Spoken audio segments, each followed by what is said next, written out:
नमो सेदाणं नमो आयरीयाणं नमो अछायाणं नमो लोये सविसारम्।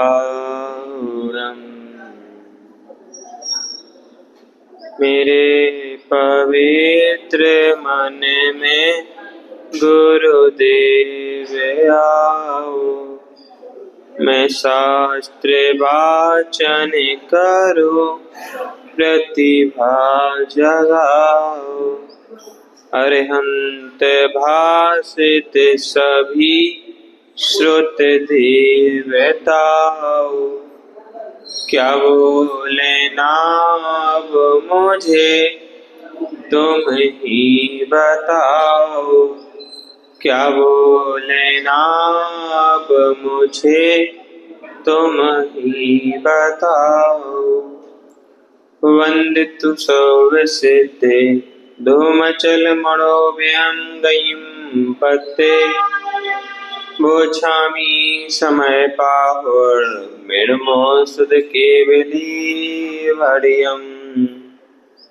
कुलरूप जातिषु बुद्धिषु तव सुदशीलेषु गारवं किंचि, जो न विकुणति समणो मध्वं धम्मं हवे तस्य, मध्वं धम्मं हवे तस्य, मध्वं धम्मं हवे तस्य।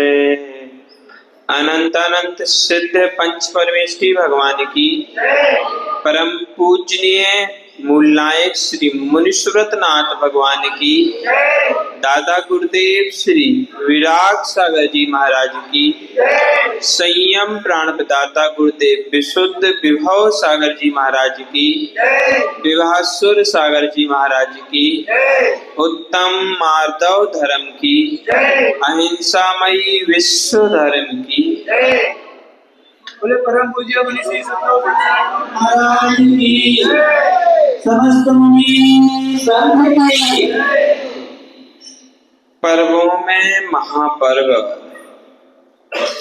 10 लक्षण पर्व का आज दूसरा सोपान पान करने के लिए हम उपस्थित हुए हैं।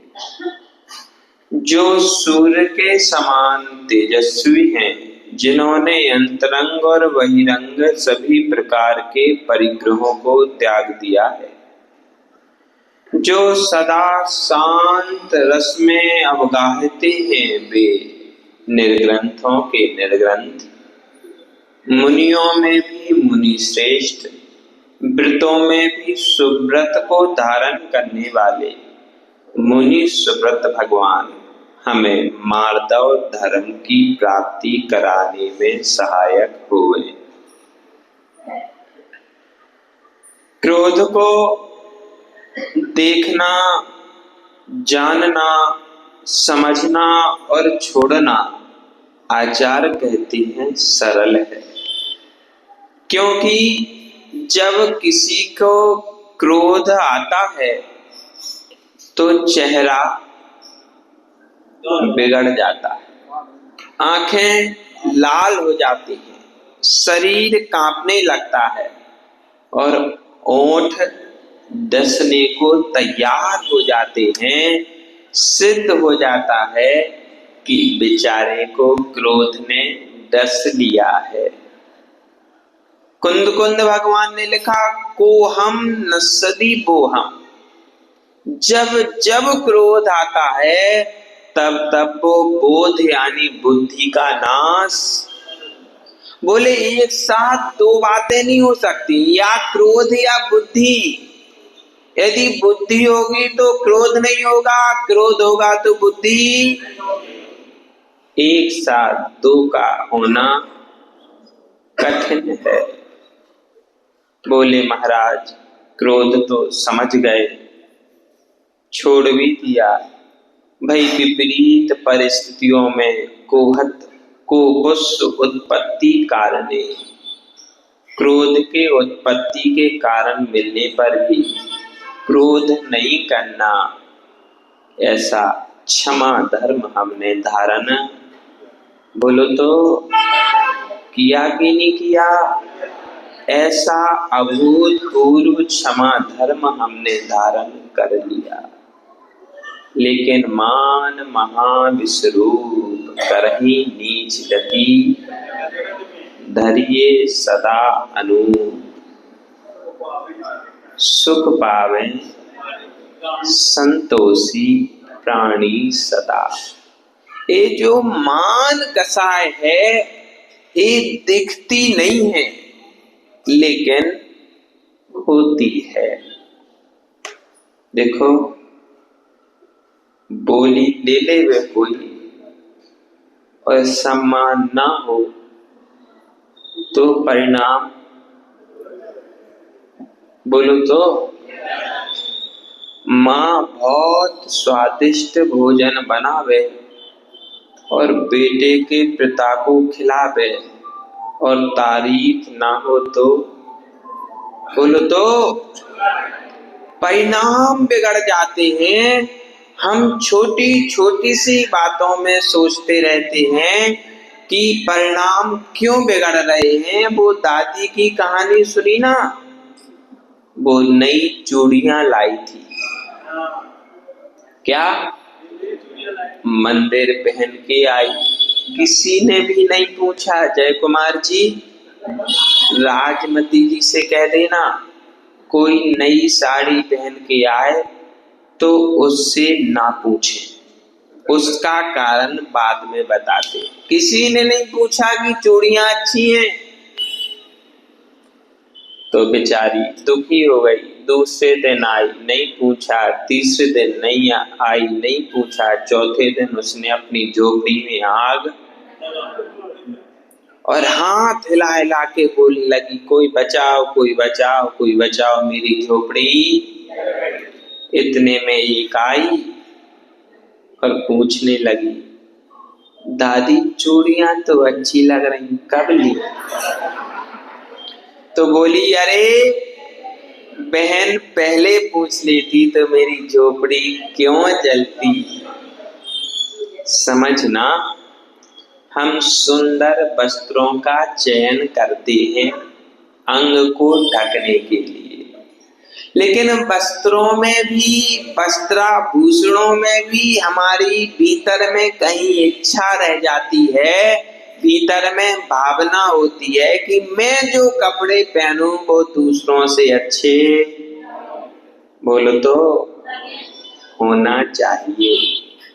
देखो एक नियम ले लेना, कोई यदि पुरानी साड़ी पहन के आवे, कोई यदि पुराने कपड़ों में आवे तो उससे यही कहना कि तुम रोज रोज यही पहन के आते हो, और कोई रोज नए नए कपड़े पहन के आए तो उससे यूं नहीं कहना कि तुम रोज अच्छे कपड़े पहन के आते हो। अब कारण सुनो, उसका कारण यह है कि यदि पुराने कपड़े वाले से तुमने कहा तो जो पहने हैं उससे उसका मन खराब, अब नहीं है उसकी हैसियत नई लेने की, फिर भी वो कहीं ना कहीं से नए कपड़े खरीदेगा कि नहीं?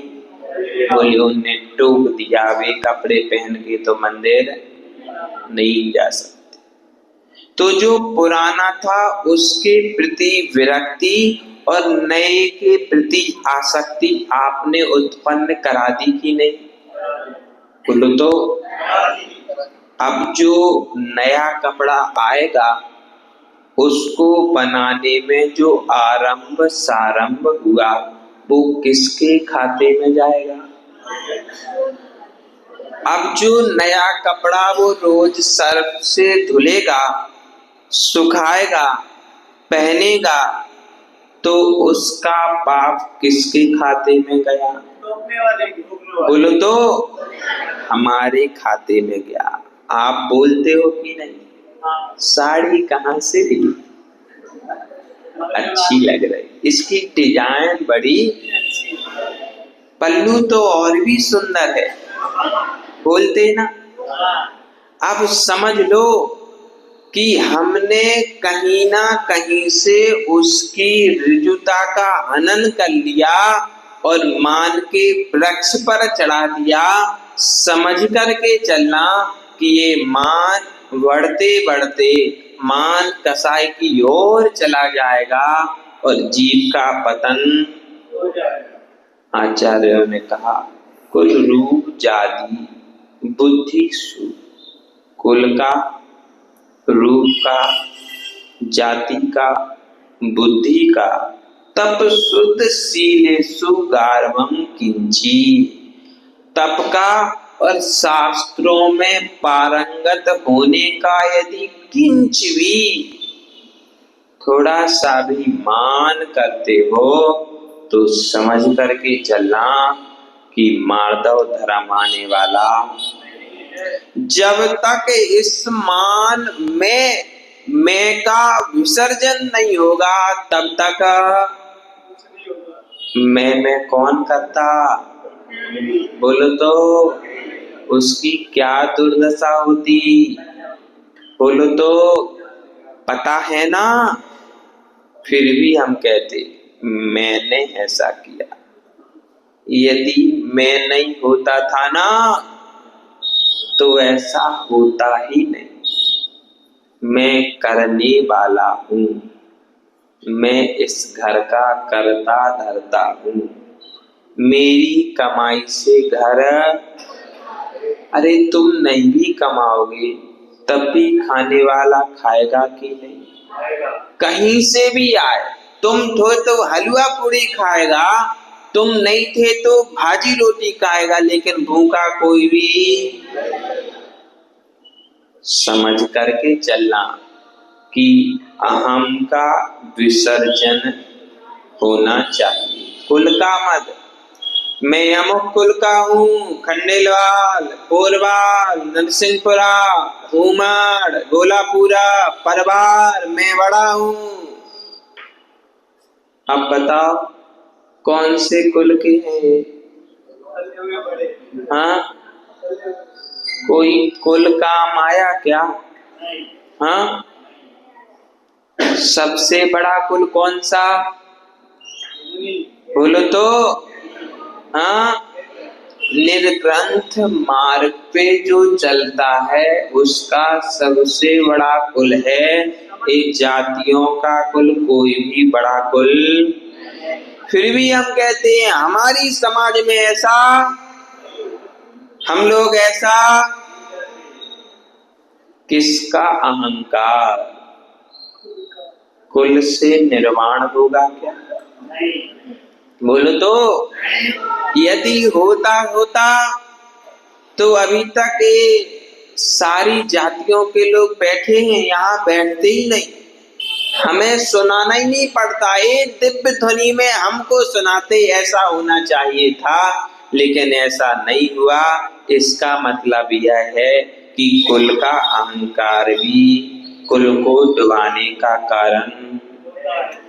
देख लो रावण, कौरव, कंस, क्या संपत्ति में कमी थी, क्या विभूति में कमी थी, कितना सुख था, कितनी रानियां थी, त्रिलोकी नाथ के जैसे विभूतियां थी, लेकिन एक स्त्री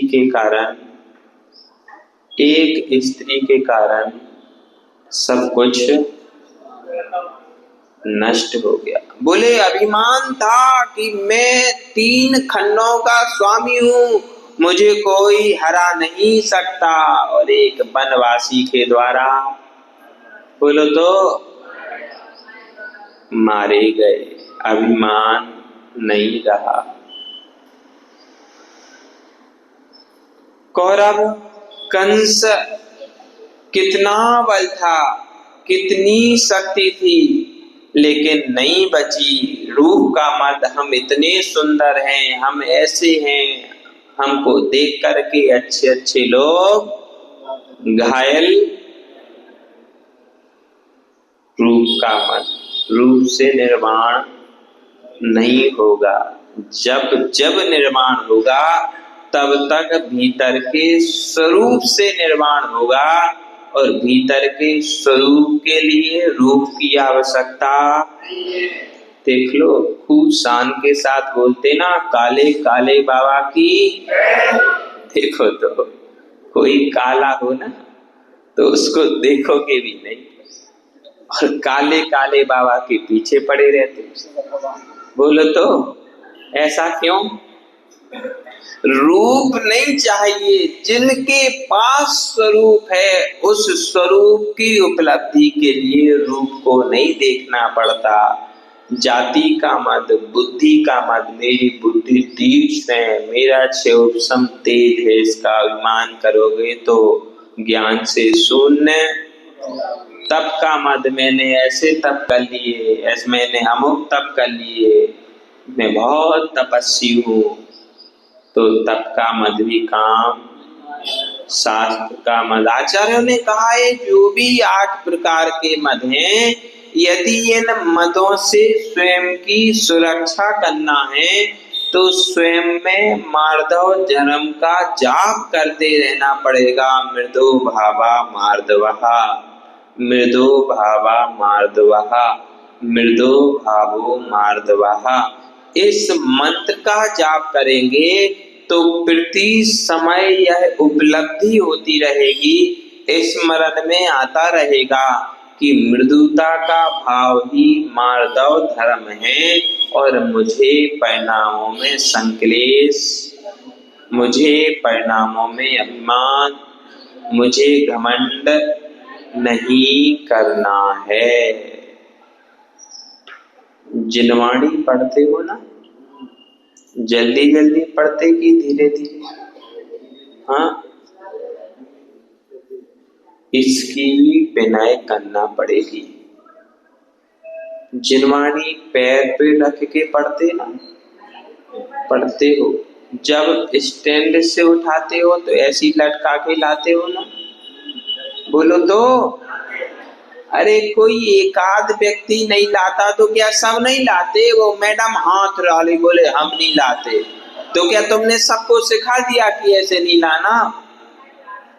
तुमने सिखाया नहीं, सबसे बड़ी भूल है। लाते हम जिनवाणी यहाँ पे पालथी में गोदी में रख के, हमने देखा है जिनवाणी में चावल रह जाते।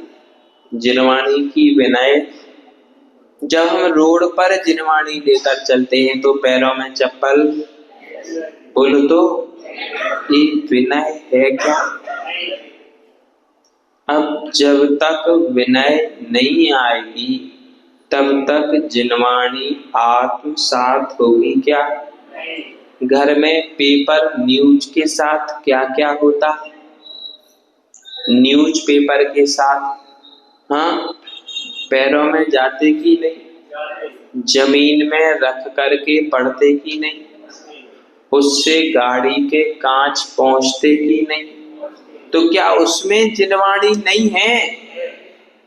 अब समझ लो, जब 3 दिन की अशुद्धि होती है तब मोबाइल नहीं चलाते, तब मौन रहते क्या? अब जो भी बोलोगे वो मुख से बोलोगे तो जिनवाणी के शब्द निकलेंगे कि नहीं? कभी कोई फुर्सत में हो तो यहाँ एक मातृका यंत्र रखा है, कोई दिखाना इन माताओं को कि देखो इस मातृका यंत्र पे क्या लिखा है। उस पे लिखा रहता अ आ इ ई उ ऊ रि रि रि रि रि रि रि ए ऐ ओ औ अमहा क ख ग घ च छ ज झ। ये जितने भी स्वर व्यंजन 47 हैं, सब उस मातृका यंत्र पर लिखे रहते हैं, और उस मातृका यंत्र की पूजा करते हो, और अशुद्धि के दिनों में उन्हीं शब्दों को बोलकर मातृका यंत्र की अभिनय भी, बोलो तो, इसलिए मौन। बोलो तो, बोले महाराज कैसे चलेगा, घर में रहते नहीं चलेगा? बोलो तो, अब तो कोई बोल ही नहीं रहा, नहीं चलेगा। यदि चलाना चाहो ना तो तुम भी स्त्री पर्याय का छेदन करके भगवान बन सकती हो। मौन तो बहुत छोटी सी बात। कहने का तात्पर्य यह है कि हम जिनवानी की विनय से शुरुआत करें, फिर बहुत आगे बढ़ने का प्रयास करें। यदि जिनवानी की विनय हम नहीं कर पा रहे हैं तो बहुत आगे हम नहीं बढ़ पाएंगे, क्योंकि जिनवानी की अभिनय हमारे पैरों में बेड़ियां डाल देंगी और उन बेड़ियों के कारण हम चलने में समर्थ नहीं हो पाएंगे। उत्तम नाण बहाने उत्तम ज्ञानी होना है, उत्तम ध्यानी बनना है, उत्तम तपस्वी बनना है, उत्तम साधक बनना है और उत्तम श्रावक बनना है। तो उसके लिए चाहिए सबसे पहले विनय। जब तक विनय नहीं आएगी तब तक उपलब्धि नहीं होगी। उपलब्धि के लिए उपयोग को लगाना पड़ता है। मार्दवेन नापि सिद्धयन्ति कार्याणि सुगुरुण्यपि यतो जनेन विद्यन्ते पर्वत अपि निष्ठुरः।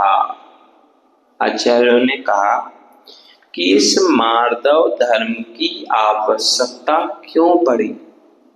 इस धर्म के बिना क्या हमारा जीवन निर्वाह नहीं हो सकता?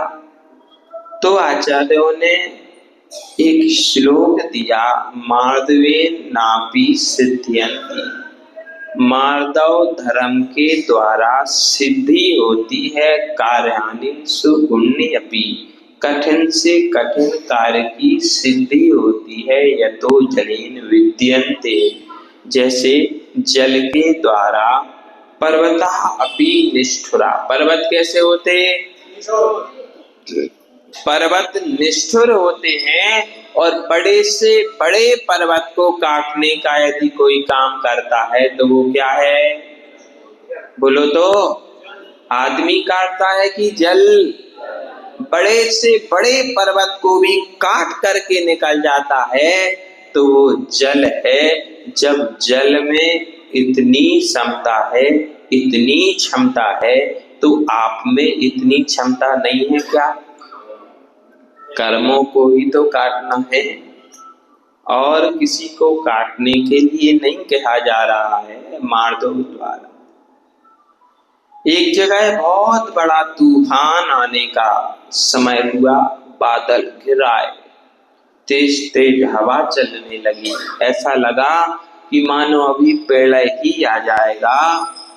तो एक बांस ने एक छोटी सी दूब घास से कहा कि अब तो बेटा तुम बचने वाली नहीं हो, इतना तेज बारिश आने वाली है कि तुम बह करके चली जाओगी। तो दूबा ने कहा, देखते हैं समय क्या बताता है। तूफान आया, बारिश हुई, हवा चली और बांस का पेड़ टूट करके नीचे, और दूबा जो थी वो झुक गई, पानी बह गया। पानी बहने के बाद वो सीधी खड़ी हो गई। कहने का तात्पर्य यही है कि संसार से यदि पार होना है तो झुकना पड़ेगा, झुके बिना कल्याण नहीं हो सकता। भगवान के चरणों में झुकोगे तो गुणों की प्राप्ति, गुरुओं के चरणों में झुकोगे तो चारित्र्य की प्राप्ति, और जिनवानी के लिए नमस्कार करोगे तो दर्शन की प्राप्ति होगी। और सम्यक दर्शन, सम्यक ज्ञान, सम्यक चारित्र्य, तीनों की एकता ही मोक्ष मार्ग है। मोक्ष मार्ग की उपलब्धि के लिए चाहिए कि हम सदैव झुकते रहें। तो सबके सामने, जितने भी देव मिले उनके सामने, जो भी जहां मिले उनके सामने। बोलो तो, ऐसे ही करते हो कि नहीं? बोले हमारे लिए तो सब देव। क्या करना, ऐसे ही तो करना। समझ लो एक वैनिक मिथ्यात्वी है, एक भय के कारण, एक व्यापार के कारण, एक राग के कारण, एक जो है स्नेह लोभाश्चा, स्नेह के कारण और लोभ के कारण जो अन्य देवी देवताओं को नमस्कार करता है वह सम्यक दृष्टि नहीं, मिथ्या दृष्टि नियम से होता है। उसका कारण सुन लो। ये लोग व्यापार करते ना, करते हो कि नहीं? अब व्यापारी हो गया दूसरी समाज का, तो उसके साथ जाते हो उसके मंदिर, तो यदि उसके भगवान को नमस्कार नहीं किया तो टेंडर अभी पास, तो उसके कारण से नमस्कार करते कि नहीं? कोई दोस्त मिल गया, दोस्त के साथ मित्रता निभानी है, उसके साथ पहुंच गए मंदिर में तो नमस्कार नहीं किया तो वो तुम्हारे साथ तुम्हारे मंदिर में आए या ना आए इसकी तुम्हें परवाह नहीं रहती। इसके लिए तुम्हारी बुद्धि नहीं चलती कि वो हमारे मंदिर में नहीं आता तो हम उसके मंदिर में क्यों जाएं, और वो आ भी जाए तो उसका लाभ है लेकिन हमारा तो घाटा। लेकिन फिर भी हम झुकते, बोलो तो झुकते चले जाते, झुकते चले जाते, झुकते चले जाते, इसीलिए गड्ढे में गिरना पड़ता है। देखो जहां आवश्यक हो वहां ही झुकना, जहां आवश्यक ना हो वहां झुकने में लाभ नहीं मिलता, क्योंकि देव शास्त्र गुरु का आयतन छोड़ करके जहां भी झुकोगे वहां सिर्फ कष्ट ही मिलेगा, लाभ मिलने वाला। बोले मैं बहुत बड़ा हूँ, मैं बहुत बड़ा हूँ, तो कहा कि बड़े हुए तो क्या हुआ, जैसे पेड़ और पंथी को छाया नहीं फल लागे, ऐसे बड़े भी कोई काम के नहीं हो। कम से कम वो अमरूद और आम का वृक्ष तो ठीक है कि फल लगने पर नीचे, और हमारे पास संपत्ति आने पर हम, बोलो तो एक पेड़ एक इंद्रिय जीव से शिक्षा लेनी चाहिए कि उसके पास फल आते हैं तो वो झुक जाता है, और हमारे पास संपत्ति आती है तो हम, बोलो तो अकड़ना तो मुर्दे की पहचान है, झुकता तो वो है जिसमें जान। समझ लो जितनी जितनी अकड़न आ रही है उतने उतने तुम मरण के पास जा रहे हो, क्योंकि जब मनुष्य मर जाता है तो उसको घुमाओ घूमता, बैठाओ बैठता, जिस अवस्था में 1-2 घंटे पड़ा रहता वैसा ही अकड़ जाता है, और अकड़ने के कारण उसका परिणाम क्या होता, बोलो तो नहीं पता। अरहंत नाम सिद्ध नाम, अपनी अर्थी के आगे आगे तू गाता चल, क्या अपनी ही अर्थी के आगे आगे गाता चल। अरहंत नाम सिद्ध है, सिद्ध नाम सत्य है, और अकड़ने वाले को जला दिया, राख अकड़ती क्या, बोलो तो बस हो गए राख। जितना राग किया था राग तो नहीं कर पाए, लेकिन राग उतना ही करो कि राख होने के पहले कुछ जीवन में राख लो। यदि नहीं राख पा रहे हो तो राख होने से कोई बचा नहीं पाएगा, और राख होने के बाद तुम्हें कुछ मिलने वाला। मरघट में जाकर जगे हर मन में बैराग, क्या मरघट में जाकर जगे हर मन में बैराग, हर नाते को फूंक दे वह मरघट की आग। कोई नाता बचता क्या नहीं, माता हो, पिता हो, पत्नी हो, पुत्र हो, पुत्री हो, संबंधी हो, समधी हो, जमाई हो, दामाद हो, समधी हो, समधन हो, मित्र हो, कोई भी नहीं बचता।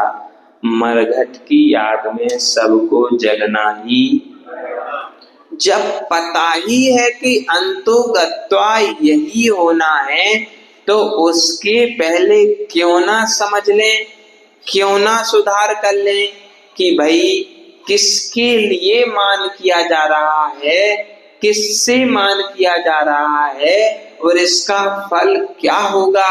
हम कितना भी करें लेकिन हमें कुछ मिलने वाला। देख लो, जगत में हजारों उदाहरण भरे पड़े हैं। कितना भी घमंड कर लो, कितना भी मान कर लो, लेकिन उस मान से हमें कुछ मिलने वाला। 12 मनुष्यों का बल एक बैल में होता। क्या? 12 मनुष्यों का बल एक बैल में होता है और 12 बैलों का बल एक घोड़ा में होता है और 12 घोड़ों का बल एक भैंसा में होता है और 100 भैंसों का बल एक हाथी में होता है, 100 हाथियों का बल एक शेर में होता है, 100 शेर का बल एक बलभद्र में होता है, 100 बलभद्र का बल एक नारायण में होता है और 100 नारायण का बल एक चक्रवर्ती में होता है और 100 चक्रवर्तियों का बल एक इंद्र में होता है और असंख्यात इंद्रों का बल एक तीर्थंकर में। फिर अभिमान किया क्या? बोलो तो। इतना बल, इतना बल, इतना बल, फिर भी अंजलि जोड़ करके खड़े हो गए कि जो जैसा भी तुम दोगे वैसा हम ग्रहण। मन का ना देते तो तुम्हें डांट सकते थे कि नहीं, मार सकते थे कि नहीं, समझा सकते थे कि नहीं, कुछ भी नहीं किया। मैं अपने बल का दुरुपयोग, मुझे जो बल मिला है वो तीर्थंकर परमात्मा बनने के लिए मिला है, मनुष्यों पर अत्याचार करने के लिए। अब जो तुमसे गरीब मिल जाए ना, कमजोर मिल जाए ना, तो उसको क्या करोगे? सताओगे कि नहीं, मारोगे कि नहीं, डांटोगे कि नहीं? घर में नौकर काम करने के लिए आते हैं, चिल्लाओगे कि नहीं? बोलो तो। घर में बर्तन मांजने वाली बाई आती है, उस पर हुक्म चलाओगे कि नहीं? बोलो तो। सुन रहे हो और सिर हिला रहे हो, ऐसा करते हो कि नहीं? जो तुमसे थोड़ा गरीब मिलता है, सब्जी का ठेला वाला निकलता है, उससे तुम सब्जी में मोल भाव करते हो कि देना हो तो दो, हम 10 रुपए किलो ही लेंगे, चाहे वो 20 रुपए किलो क्यों ना हो। और सोने की दुकान पर जाते हो तो चुपचाप बैठ जाते हो, जितना का देना हो सो। ये अनुचित है क्या? क्या वहां मूल भाव नहीं हो सकता? बोलो तो यहाँ ही जरूरी है मूल भाव। जब हम छोटी सी दुकानदार के पास जाते हैं तो पूछते हैं शक्कर क्या भाव दी? बोलो तो। भाई तुम तो महंगी दे रहे हो, बाजू वाला तो 2 रुपए कम दे रहा, तो झूठ बोल करके उससे 2 रुपए कम में, और मॉल में जाते हो तब। बोलो तो। हाँ, उन्होंने MRP डाल दी, चाहे वो 5 रुपए ज्यादा हो, चाहे 2 रुपए 3 रुपए कितने रुपए भी ज्यादा हो, लेकिन हम बड़ी शौक से लेके आते हैं और क्या बोलते हैं, आज हम शॉपिंग करके आए। क्या शॉपिंग करके आए कि लूट करके आए? समझना, हम अपने शक्ति का कितना दुरुपयोग करते हैं।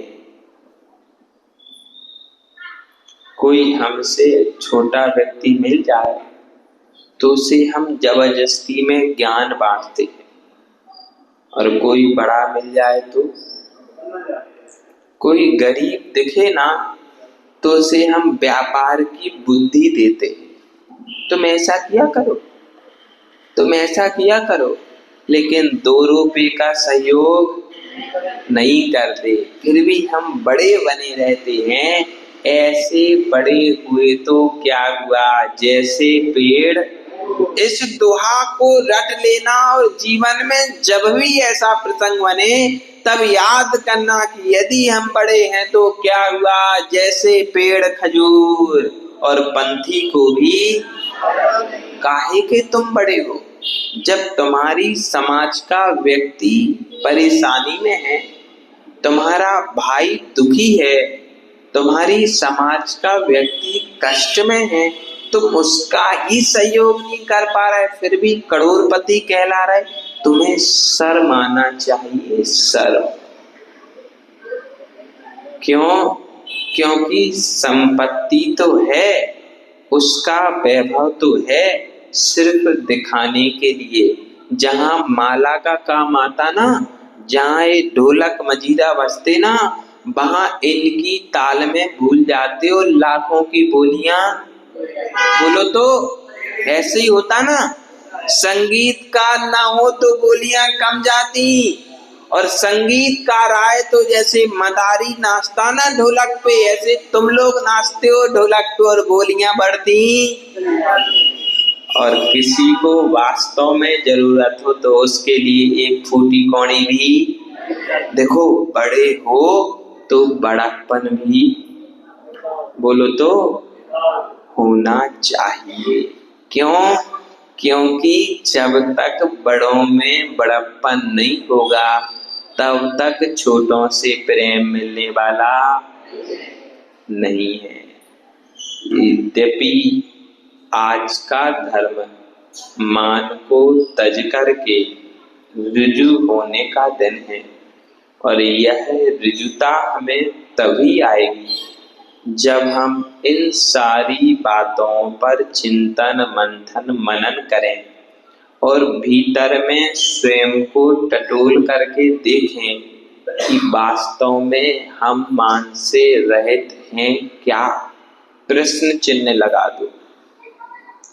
यदि मुझ में मान कसाय है तो मार्दव धर्म आने वाला, और मान कसाय चली गई तो मार्दव धर्म भी आएगा ही आएगा, जाएगा कहाँ। आखिर हमारे पास तो आना ही चाहिए। सिर्फ इतना ही कहना है कि महल चारों ओर से जलने लगे तो उसके लिए कोई दुख मनाता क्या? बोलो तो, अब तो जलने ही वाला है, अब इसके लिए रो करके कोई फायदा। ऐसे ये शरीर जर्जर होने लगा है, होगा ही होगा। इसलिए वृद्धावस्था आने पर भी इस शरीर का राग करने से कोई फायदा होने वाला, इससे भी राग छोड़ना पड़ेगा और अपने आप के स्वरूप में प्रकट होना पड़ेगा। क्या करें पत्थर अहम का, क्या करें गलता नहीं। पत्थर अहम का क्या करें गलता नहीं। सब दीप जलते, सब दीप जलते, मगर मन का दिया खोजते ही खोजते ढल जाती है जीवन की शाम। सबका पिता पता मिलता मगर अपना पता।